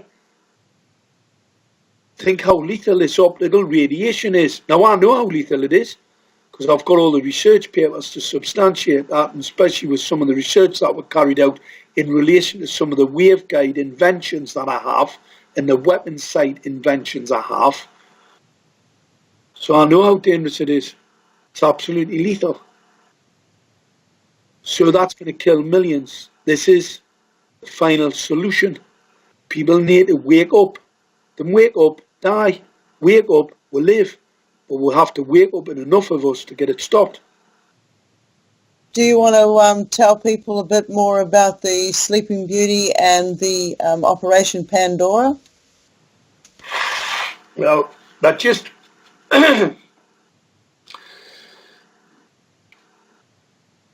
the weapon systems plans, but really, unless you've got them fully documented, can you really believe anything you see on that's actually out there?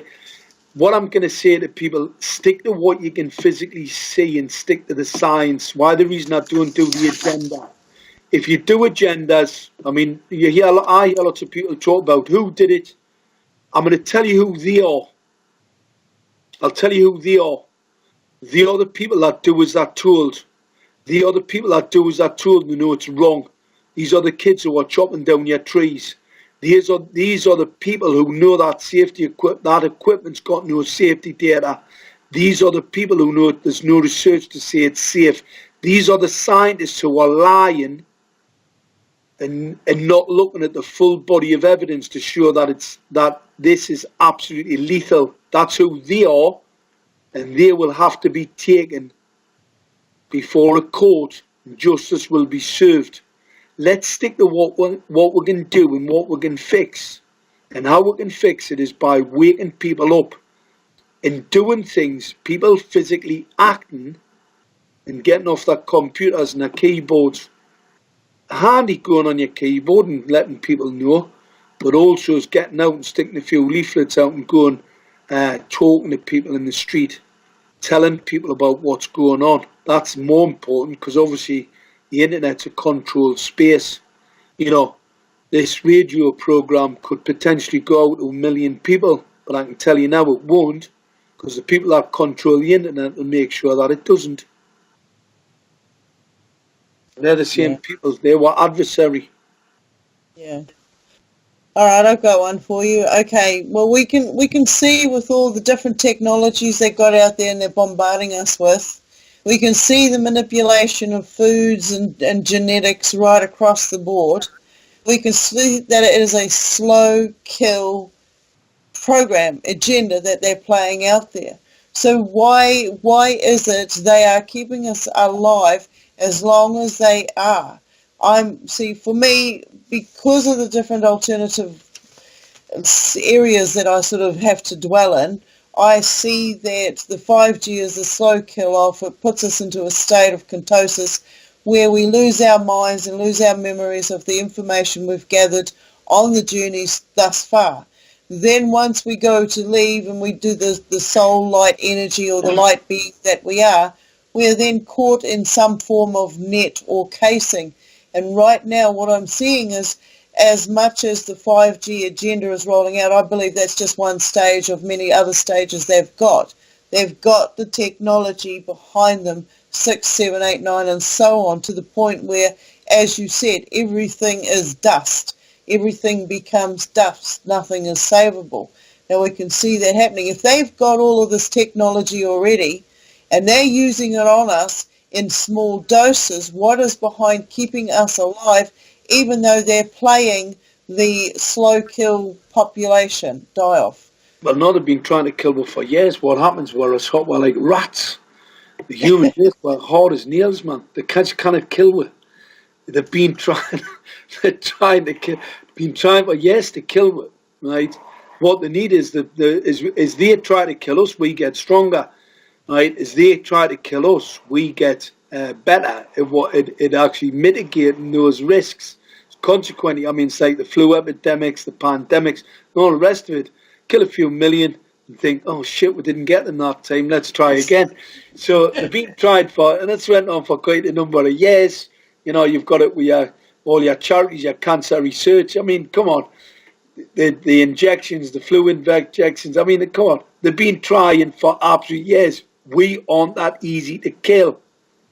Now, 5G will kill everything, but what they're going to do, they're going to terraform the earth. They're going to wipe everything out. They're going to kill your food stocks, your livestock. They're going to sterilize them. They're going to sterilize humans. That's what they're doing now, sterilizing people. That's how they're going to kill you out. because obviously they've tried everything else. They've tried to poison you. They put poison in the air, poison in your food, poison in your water. It's not killing you, is it? It's because, like I said, like rats take a lot of killing. So they've come up with a dastardly deed, the 5G. I'm going to tell everybody this. 5G is the fight back, because it doesn't get to 6G. I'm telling you, that's just a myth. It doesn't get to 6G, doesn't get to 7G. 5G is the killer. That's the trick. I'm telling you, it's coming in 2020, 21. It's here. It's been here. It's already killed. It's already killing. You've got the LED streetlights. They're already here. They're killing. That's part of the 5G grid. Your LED streetlights are part of the 5G grid. It's called soft kill. It's pulse modulated light and control it. You know when they reduce the controller, you know the 5G controller, it reduces the pulse rate at night. Go and ask your local authority. Ask them what they're doing with their lights on a night time. They're reducing the light. What they're saying, we're reducing the light pollution. No, they're not. They're actually reducing the pulse rate. When they reduce that pulse rate, you've got a longer gap between and it's actually more deleterious to the cells. So anybody working at night, any police officer doing their lawful duty, haven't got protective eyewear on, you'll die. Taxi drivers, they'll die. These people are going to die. You need to wake up, get your protective eyewear on, join the cause, save us now, get involved. Stop just playing on your keyboards and get involved, start fighting back, do what I do. I tell you what, when there's a couple of thousand of us, it's a big problem, isn't it? It's not just for me. I've got another one for you. This goes hand in hand with what you're saying right now. It's like, have you seen the population prediction changes with Deagle? Could this be a reflection of the 5G infrastructure that's happening? There's a chart that's been predicted of the deaths in different countries. Deagles are weapons. Interesting enough. Deagle's actually a resource that I use to look at some of the sophisticated weaponry that people buy. Because obviously if you're building products that, defensive products that mitigate weaponry, then Deagle's a very, very good resource to see who's buying what. Because you can tell by someone who's buying what's also going on if you can look between the cracks. Yes, I've seen the population collapse. I don't agree with it at all. Because 5G will kill everything. Yeah. Another one is: do you recommend the use of the notice of liability? Is this in power notice of liability? Yes. Yeah, most certainly. Carl's a great guy. They're on the right track. People need to test that. We produced a letter. Our letter, I think's a little bit interesting. I'm going to speak to Carl about that because it basically puts the wind up them today. Because obviously, if they carry on, then obviously you've got the element of intent. So instead of just going at them and hitting them up with a liability notice, which they're going to be liable anyway. This thing puts it into a far more serious context because they're carrying on with the crime, adds the element of intent. So somebody who's, let's say, just in a periphery position where they don't know, then that's probably something a little bit illegal, and obviously it can be dealt with in a less serious way. But anybody who carries on, whether they be fitting LED streetlights or fitting 5G transmitters, obviously that then would lead that to be intent to harm, intent to kill, intent to commit genocide. That's pretty serious stuff. So that's where we're at with that one, and I need to speak to Carl about that. I'm gonna try and have a conference call. I've known Carl; he's a great guy. Carl's on the very, very similar journey to me. I'm pretty sure we're aligned in a lot of ways. Obviously, they're doing their thing in the US. We're doing our thing here. I'm a little bit more offensive. Oh, I think you're fantastic. You know, you're getting that information out there that people need to know about. I have another question for you from a mutual friend here in New Zealand, Yeah. named Norm, and he's like us. He wants to break everything down.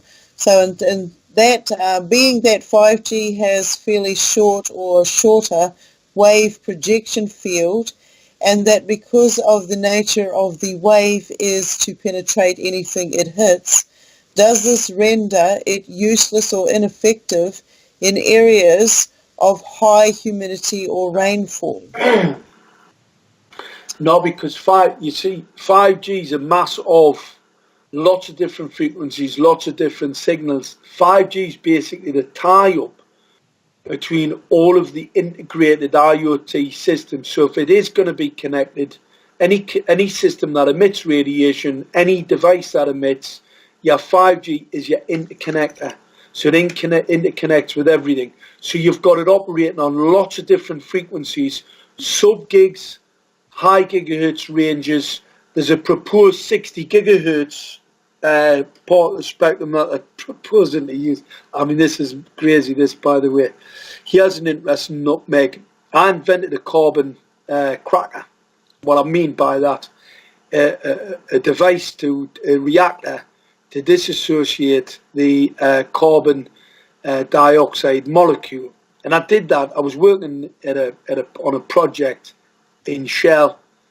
One of their lead technologists who I was working with, he had a problem with a drink, and I ended up, not that I wanted to be involved with it, was to go to this carbon reduction, because it's total bullshit, by the way.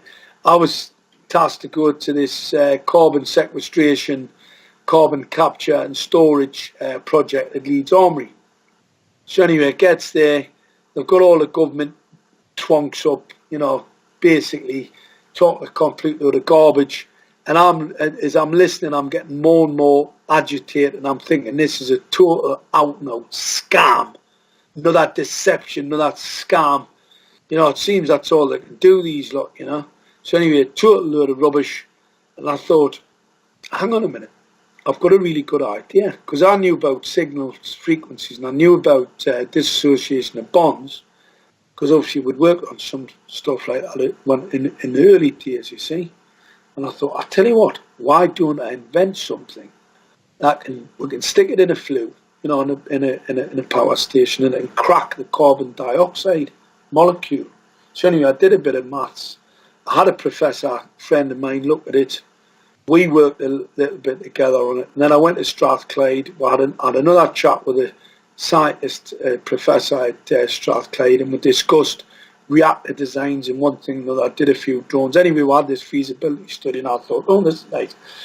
Anyway, I invented it, done the patents, went off trying to raise a load of money to develop it into a full product, because obviously, you know, to develop products you need money.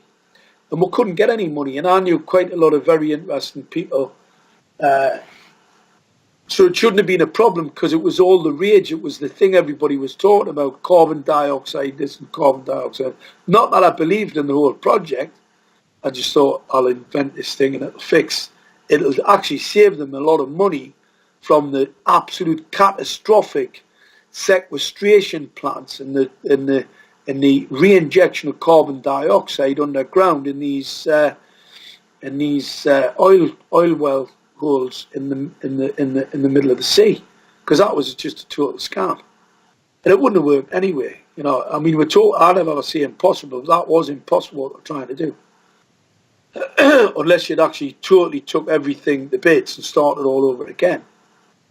And so anyway, I invented this cracker, and then I get a call of some senior US government official, and they say to me, Mark, we're starting to see some of this equipment being attached to assets in the US. Can you tell us what they are? Well, it's only my invention, isn't it? And I went, well, it's a molecular reactor. Oh, well, what's that do? I says, well, if it's a 60 gigahertz, I says it can disassociate the oxygen molecule with enough PD. All right, what do you mean by that? I says, well, if you disassociate oxygen molecules, you get a lot of oxygen atoms and they'll attach with our oxygen molecules and you get O3. I says, and that'll kill. It'll gas. It'll kill all biological life. Kills humans at 50 parts per million. It's not, you don't need a lot of it to be absolutely catastrophic to life. So that's what I told these Americans that are getting ruled out. So they're getting gassed. In fact, I saw one, what looked to be a one, not as sophisticated as these ones. I saw one in Newcastle in Australia. Somebody sent me a picture. It's got a lot of people send us pictures of old, it looked like a flu, very much like the flu idea that I had as well. So there's some quite interesting universal forces going on there. The fact that I would know what that is because I invented one, which is pretty bizarre to say the least. Alright, okay. I understand about the water molecules and turning into gas. I've been working with different, hydrogen aspects and vitamin C's and tannin and this sort of thing from the different elements and the protections of the trees, what they actually give us, and how if they're all chopped down, how the environment changes massively, not just for the oxygen content, but also the density content. So moving on to that, I wanted to ask you about, with the pulsing of the information. Now, do you believe that there's information being sent within the pulses of the 5G, to the point where people will hear like voice to skull? Absolutely, yeah. There's all that stuff's being done to death. All this technology's been, behind the scenes, send people mad. You start hearing voices and all that sort of stuff. It's well documented stuff. There's nothing new there. What I say to people, the technology is far more advanced than what you can imagine. See, this is the thing with me. I've got a fantastic imagination. So that's where inventions come from. If I can imagine it, then there's half a good chance that it's going to be real. Because that's what I do. I use my imagination. Where that comes from, I'm not really sure. It's probably some, universal force, divine sort of intervention. Because inspirational, I get these ideas. I look at something and all of a sudden I see a picture. You see something and something in it, and then I thought, that looks quite interesting. So that's where that comes from. I mean, where do inventions come from? Where a real invention? I'm not talking about technical sort of add-ons. I'm talking about real inventions. Where do they really come from? Where's the inspiration for them? And I believe it comes from. It's not something that's within you. It's something that comes from, universal sort of force. So it's quite interesting, and like I said, your imagination. People just haven't got the foggiest idea of what this technology is capable of. You just have to use it. Well, I use my imagination, which allows me to know exactly what it's capable of. Because, like I said, I've got to invent things that people have never invented before. So it has to be at the very cutting edge of the technological envelope. So I just use my imagination, and believe us, it's wild. It's absolutely wild. What is capable of. Where you could actually take over a person's control their whole systems. I mean, you're not far away from that now. I've got no doubt that in some laboratory somewhere that they're getting people to get up and walk around and basically control them, because you're not that far away. And this is what 5G. Well, 5G is basically just a blanket radiation signal. I think what the issue that we have, it doesn't fit with biology, and it never did. the energy itself is so powerful. It's not naturally occurring energy. You're talking about power density levels significantly higher than what the body operates at.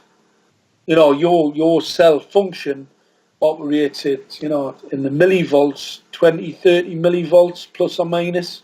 It's plus or minus chemical reaction, 20 or 30 millivolts.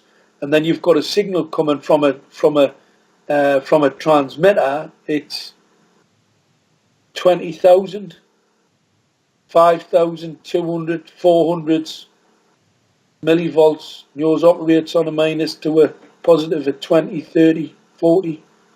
You know what I mean? Yeah. This Yeah. through your body. Well, Yeah. it's about to smash it a bit. Yeah. I feel it. I feel it in the bones when the pulsing starts. The different reactions. The eyesight. That's one thing I've noticed is a biggie. Is I came from one location.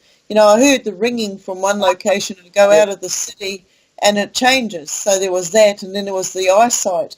I'm a sun gazer from way back, and I actually felt like I had corrected my vision by doing the sun gazing. And then when I moved to this environment, I watched the change of colour and frequencies from one location to another till where they brought it to a blue state. And bringing it into the blue state, I noticed that I really need to actually put some sort of coloured paper or something onto glasses to actually protect my eyes against these levels of radiations that are coming in. It's like I'm getting these different levels of information and having to break down the emotional effects that I'm getting from these different chemical reactions. And it's all to do with the frequencies of the areas that I walk into. Not just the other people that are going through their own frequencies, but these other outside radio, frequencies that are coming in that are being forced upon us. Like when we walk through scanners, our entirety is scanned by these devices and bombarded. We're getting it everywhere we go, everywhere we turn. Now, I wanted to ask you, I followed I did a bit of research on the Philadelphia effect.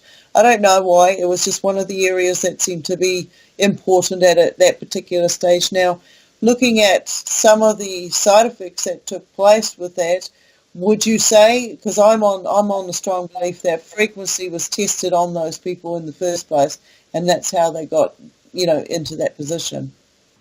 Absolutely. Yeah. It's exactly what it was. Yeah, it's exactly what it was. You have dissociation of molecular bonds. Obviously, with the materials and the whole, they're just totally obliterated and bonded with the boat. Yeah. So the other thing I do is I access dimensions, and I notice that each dimension has a different frequency. And with these frequencies, to me it feels like they're putting us in a state in 3D so that they can access the different aspects and levels to who and what we actually are on the spiritual levels. And invasion sort of right across the spectrum there. I've seen that when I first started looking into 5G, for me it was about the dumbing down of the five senses, your sight, sound, hearing, and all of this other, the organic vessel. And then I started coming into tune with the frequencies I was picking up on my skin and how it was reacting, and how I could be using that on these other levels that I'm working with. So I'm wanting to know, I did work with the Dr. Emoto water memory, the molecules and imprinting. And I see that in our blood structures too. As a phlebotomist, I saw how blood takes on certain information and, as a sender and receiver as well. So looking at the water aspect with the 5G and the other dirty frequencies going into the water, do you see that as changing the construct and the memory of the water? Because there is also that bombardment change. It's not. See, if people take this as a theory, I'm pretty sure I'm correct here, by the way, because I do know what photons look like. I actually do know what they look like. All right, and I don't. There's not a. I'd probably get a Nobel Prize if I wrote it down, but it's pretty powerful stuff. And I wouldn't write it down because obviously it would get in the wrong hands. The people have to remember you are the three-dimensional image. There's nothing there.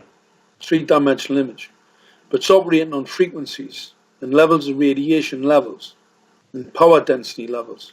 So obviously every structure in your body, every biological structure and piece in your body, you are simulation, a real simulation, but that was brought here by God. Obviously God's quite a clever person, so really what actually happened, because it's absolutely real. Anybody that doesn't believe in it, believers, you'll die. Because the only person that's going to save you on this planet's God. Absolutely. I know that for a fact.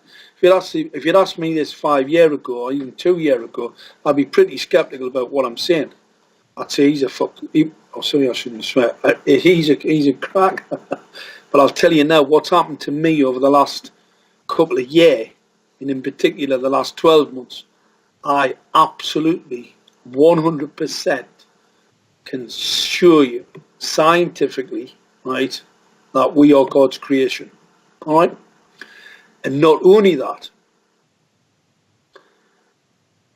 the messing about with this 5G and these signals, right, it's somebody who's very brutal, possibly trying to get where God got to, but hasn't got the intelligence or the ability or the sophistication. One's like the sort of wings of a butterfly type of simulation where you've got somebody coming along with a 25-pound mallet. That's about the difference, and that's the difference between the signal systems that we operate on, that's sophisticated and have some type of godly creation, where the other things just brutal, nasty, man-made crap, very Luciferian and very, very brutal. So that's the sort of revelation from me about what's really going on.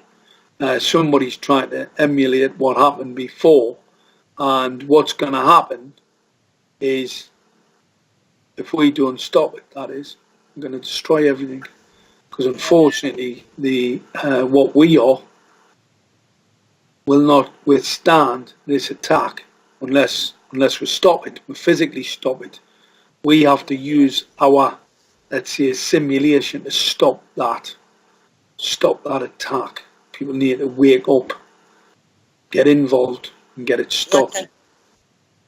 Yeah, definitely. Okay, and a couple more questions. I don't know, how long would you like to carry on talking? I'm enjoying my conversation with you, so I've got a couple more questions if you'd like. Well, I'll do another couple of questions and we'll shoot off, because it is getting on and I've got to be up early in the morning. Go on. Yep, all right, okay. First question is safety protection for the eyes. What glasses is it white glasses? I don't know if it's white or what. What glasses or protection best for the cancellation of particular cancel action of damaging effects from lead lights? So basically, what sort of glasses can we wear? Yeah, any ABS, any not glass not good. Any ABS plastic material lens, great. That makes a massive difference. That'll protect you. But the best ones have got the iridium coating, so they're mirror coated, because the mirror helps to reflect the radiation back out. So iridium coated ABS. So that's a simple one. They're cheap as chips. Nothing expensive. Just get them with a nice iridium coating that doesn't fall off. Brilliant. You can get them in any sort of shop. Next one is, are lead lights bad, like lead lights in a torch, for instance, or cars? Absolutely. Well, they're not as bad as the ones that are on the street lighting, and the reason why they're not as bad is because obviously the pulse rate, they've got a very high pulse rate. The less the pulse rate, so these idiots who are rolling them out in the streets are trying to reduce the energy that they use, so they keep the pulse rate low. Well, that sounds like a great idea, doesn't it? But it's exactly the opposite, because it'll kill all the people that pay the rates. So the councils will get worse off. It's what I call economic terrorism. So you want to economically terrorise a country, what you do is kill all the working population off, and the next minute are terrorised. So it's economic terrorism. The local councils haven't got a clue. The more they reduce the pulse rate, so the flicker, you get to a lower rate and flicker, and then it gets to the point where you're pulsing it, where it makes people physically sick.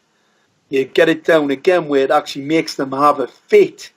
So children having fits where we are off these LED streetlights, and you can fit, stroke, cause all sorts of issues with that type of pulse rated LED lighting.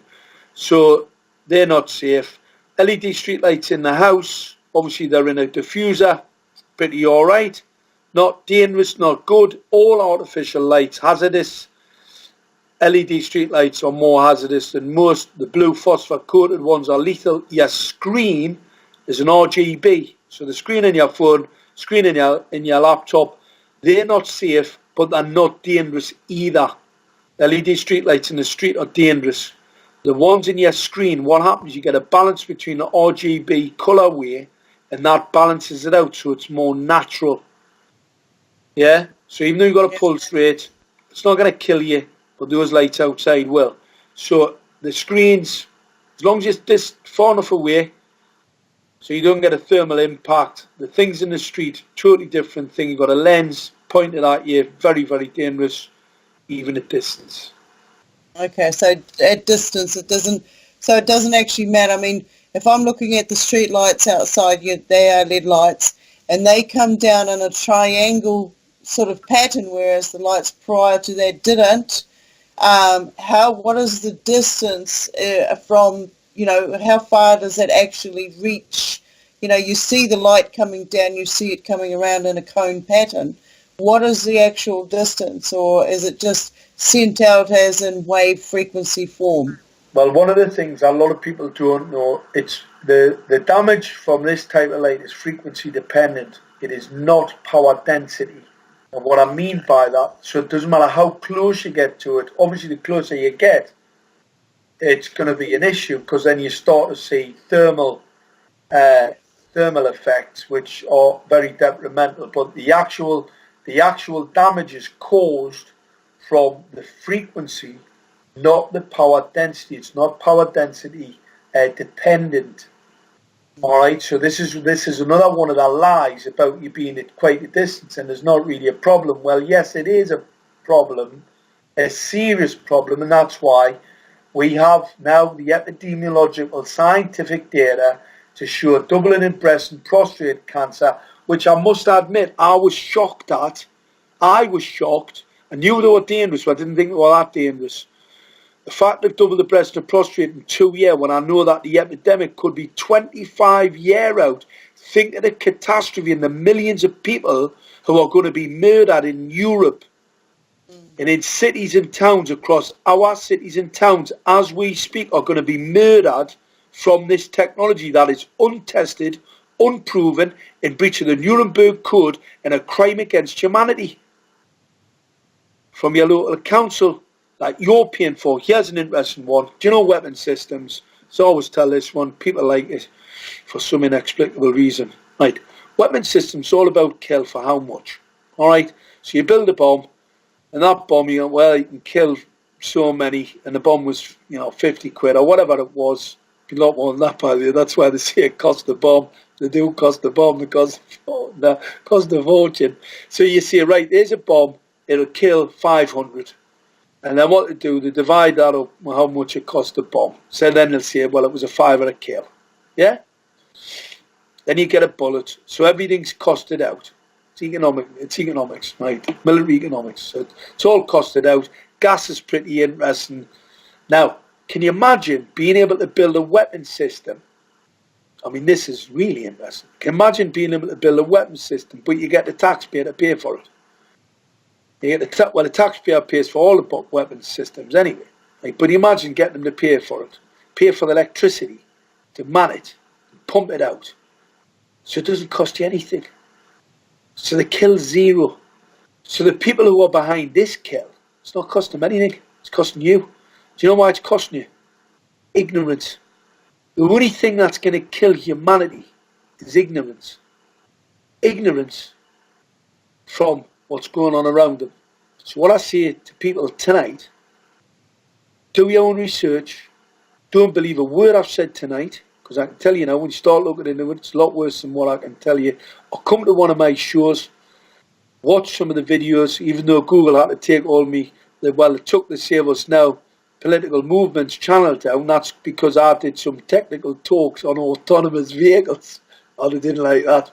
Electric vehicles, autonomous vehicle scam. Didn't like that one little bit, so they pulled down my site. Didn't mind us talking about 5G killing everybody for some inexplicable reason. Don't like talking about electric and autonomous cars. I wonder what's going on there. That's a whole other story, by the way, and we'll do it some other time. I'm going to say good night, everybody, because time for my bedtime. But do your own research. Get involved. Absolutely. We win this. We do not lose. Losing's not an option. It's time for my bed. Well, thank you very much, Mark, for coming in. It's been absolutely fantastic. I knew it would be. I love having the pre-show talk. You've got a great brain, and thank you so much for doing the legwork. You know, it does. At the end of the day, it comes down to how much we're actually out there doing the work and finding the information and getting the truth out there. You know, it's a hard road to haul, but we're getting there. So thanks very much again. Is there anywhere that anything you'd like to say to the people where they can contact you or look at your material? Go to my Facebook page. There's a couple of links there. We're raising a funding now to go on the offensive. I always promised everybody when things were right, people who were suffering a great deal from this, we would go on the offensive. That time's now. We're raising the financial resources for obviously the legal team. They understand what's going on. Obviously, they're defending me in these next two cases, but that's because we're in a defensive mode. The best form of attack is to go on the offence. The best form of defence is to go on the attack, I should say. So what I'm doing, we're organising the funds. It's going to be quite a lot of money. It's going to be a test case at Gateshead Council. However, that test case documentary evidence will be able to be used around the world. Get involved. Get the resources. The more we put into that, the more time we can spend, the more it can be. We've got to make sure we win it. I'm pretty sure we've got all the scientific documentary evidence, but you've got to remember, these barristers, they have to be able to understand all the science. Now, I've got 35 years of scientific background that I have to pass over to them in a court, because it is there that's going to test it in a court of law. That's within the legal system. So they've got two issues there, and that's going to take a lot of conference time, chatting about the issue and all the rest of it. But once we get that organised, so just get people to get involved. People don't want to die. I've never met anybody that wants to die. Believe us, this will kill.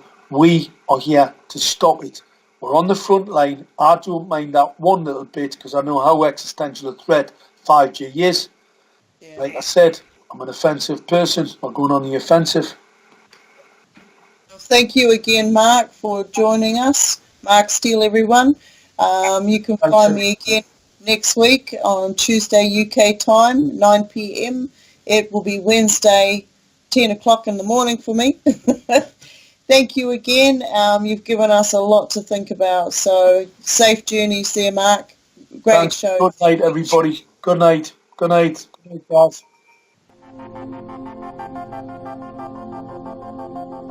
Woo. Great show, Mark. If I was there, mate, I'd be...